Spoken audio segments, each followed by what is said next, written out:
For at least 15 years, I'd had a tremor in my hands, which made drawing more and more difficult. As a scenic and graphic designer, that was a problem I couldn't ignore.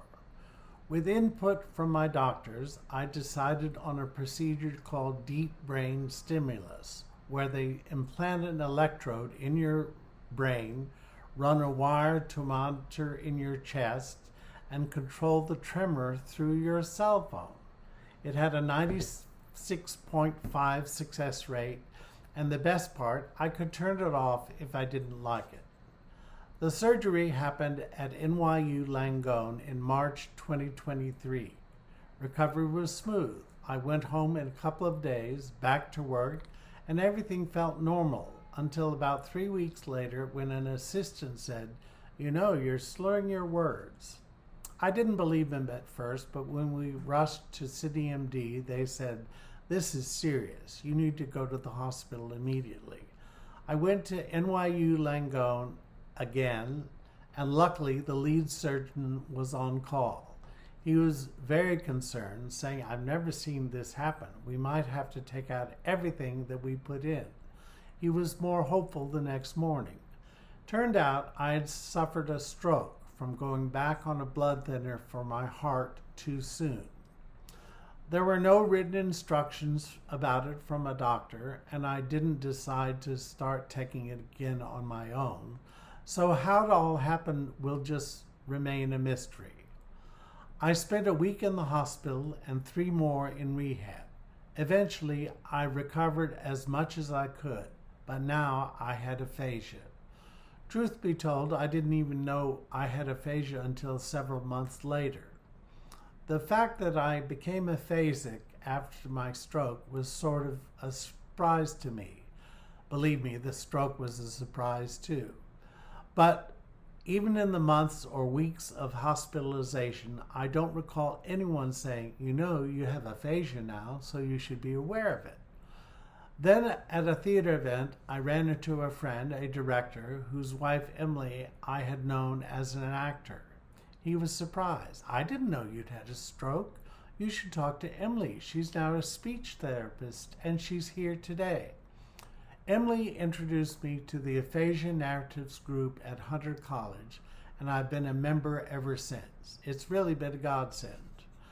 I've learned that so many people don't even know what aphasia is, and I feel this has to change.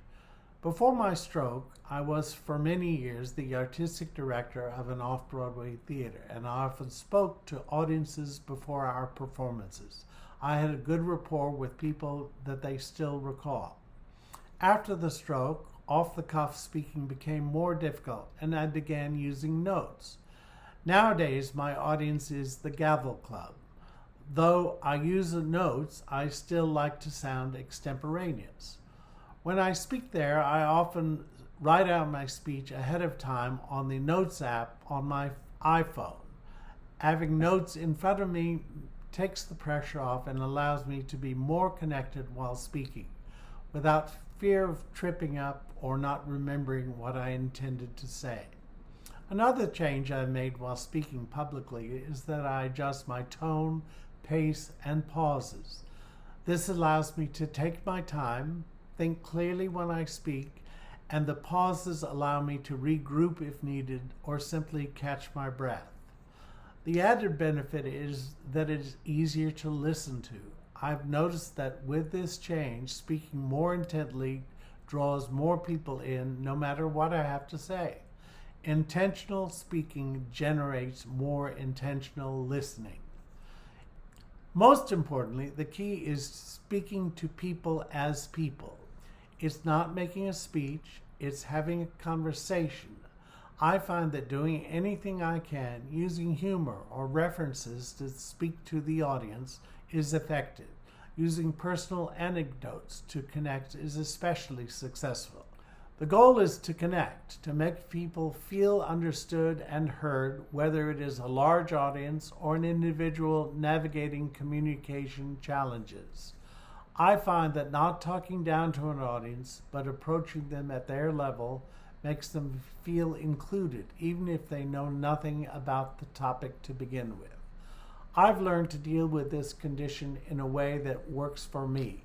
Of course, I had the help of the wonderful people at Hunter College and NYU Langone and a couple of other places. One thing I'm aware of is that we need to keep communicating. Be upfront about what you can and cannot do. I find that people are amazingly accommodating, and simple explanations go a long way. I had a stroke 3 years back, and I don't always speak as clearly as I'd like to. Sometimes I add, but I'm not drunk. I look forward to doing more. It's on all of us to get the word out about this condition that is all too prevalent nowadays and that the public knows so little about. We can help change this if we all work together.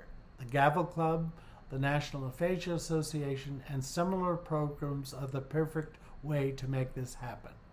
Onward and upward, and by all means, keep talking.